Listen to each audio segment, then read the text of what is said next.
Good afternoon. It's Tuesday, March the 4th, 2023.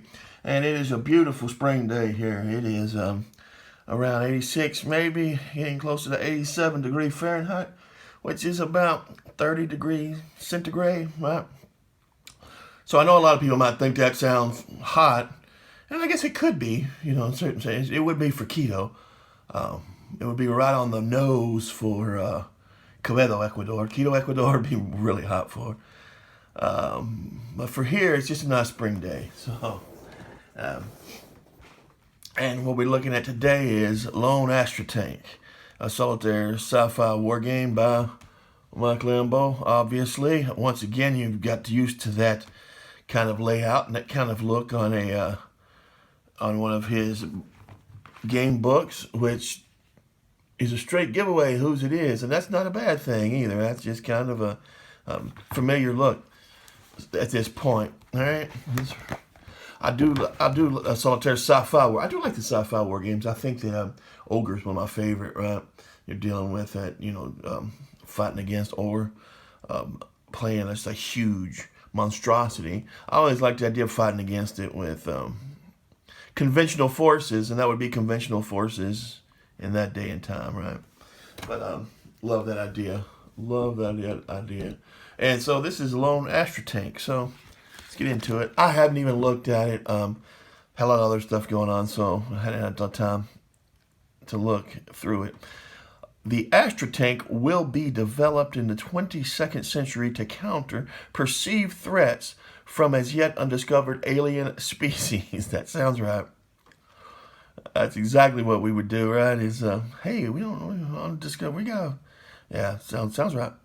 Finally completed, the Astrotank will be required in the early 23rd century when first contact is made with an aggressive alien species who want nothing more than to colonize as many planets as possible for their own consumption.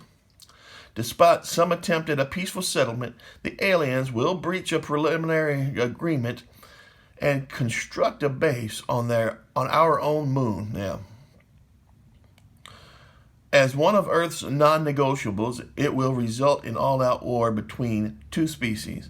The Earth's newly formed Astro Defense Force will be ordered into combat for the first time.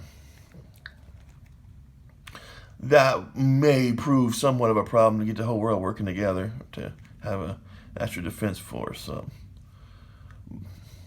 course, I would think that the 23rd century, the hegemony would be completely different, but who knows what's going on in this world.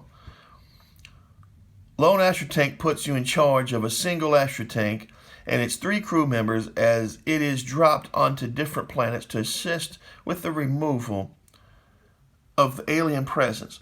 You will need to manage the crew to enable them to operate the Astrotank in the most effective way possible, whilst facing dangerous, aggressive, and terrifying aliens. That's cool. In a selection of varied and challenging missions. Whilst this game is not a narrative-driven game as such, with a little imagination, doesn't take much imagination. With a little imagination, it will provide memorable stories. Yes, it will. Well, again, I haven't played this one, but war games in general, and these Mike Lambo games do that, give you a narrative. So some events are randomly generated, but the player generally has at least some degree of control over the level of risk they wish to take and how vulnerable they leave their Astrotank and its crew to these events. Okay, let's look at it. Yes, right on. It doesn't. It's a little imagination, right? I mean, that was always my thing with the game B-17 Queen of the Skies when I played it repeatedly for 5-6 years, and still playing it from time to time. It's I would call it a narrative-driven game, although there is no narrative other than what's in your head. So yeah, that's a nice description of that. While it's not a narrative-driven game, it doesn't take much imagination to bring stories. That's just true. All right, other books by Mike Lambo. It's a ton of them, man, but they're all good. He's got one out right now. I gotta give a review on pretty quick. That's Tank GP. which I got thoughts on. I'm excited about in a good way. I got thoughts on. All right, Tank Grand Prix. So, as your introduction, we already looked at it. These are the rules. Rules doesn't look too complicated, as most of his games are, and he gives a good rule format. You know, rules right is one of those things I just hate, but he formats it right and gives you really over explanations, which is good, which is a great thing, because you know how the game works and getting it down on paper is two difficult things you gotta worry about, right? And so movement, I'm assuming. Armor values. Oh, armor values and direction of attack. Okay, cool. But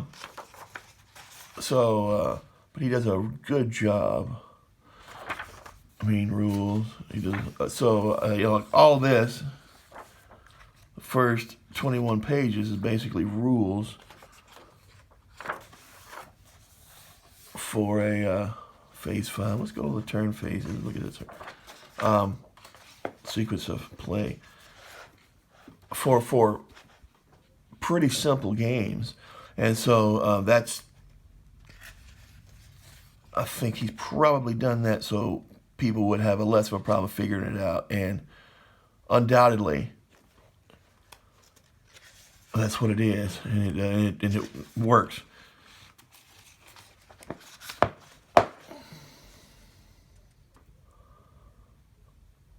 Main rules including the turn process. Let's see that, man. This is the actions that might be available to each crew member depending on the dice that are fault, react, move, turn, reverse, fire. Yeah. You usually get a kind of a choice, right? You get a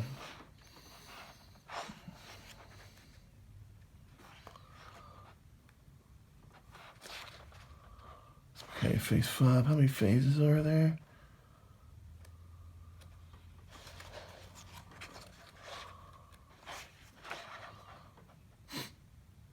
Phase 4, the alien phase. Mission setup. Phase 1. Astro Defense Force phase. Okay. Phase 2, remove alien shields. Phase 3, fire destruction check. That's cool. Phase 4, the alien phase.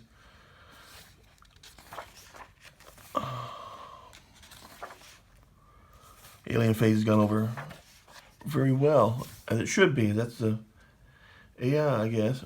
Phase 5, end of turn events phase. Okay, so you got 5 steps, which is, and then we'll look at mission 1, lunar liberation. It's all war. Let's look at this. The aliens have set up a base on the Earth's moon that's too close for comfort.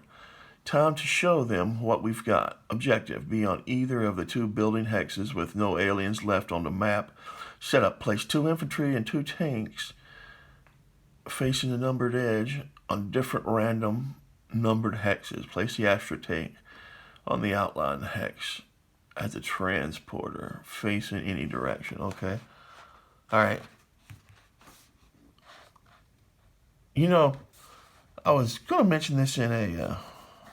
I'm not a big guy on colors, but I do think these work very... And this looks just like a mishmash of colors. You look at it and this looks like a handful of Smarties or Sweet Tarts or something. But it works very well. It keeps everything easy to see. So I may change some of my ideas about color. Okay, that's neither here nor there. Let's look at this map. Nice looking map. Lunar surface, very cool. Driver KIA, gunner KIA, commander KIA. That's all cool stuff right there. So yeah, all right. Do all that. I'm not going to show. What was that one? Pushing back. Approximate is a key alien base. Okay, so we're pushing back. All right, cool. So maps look good. I always like looking at the counters you can use, suggested counters. They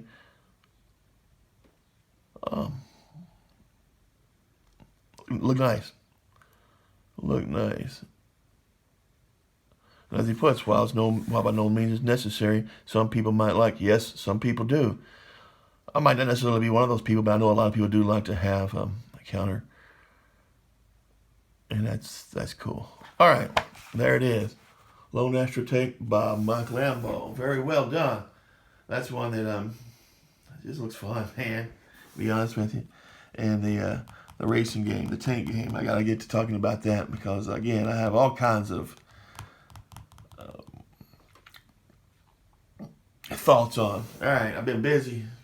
Continue to be busy. It's springtime. Hope we get a lot done. Hope everybody being careful, having a good time out there. Get some game playing done, and we'll talk at you soon.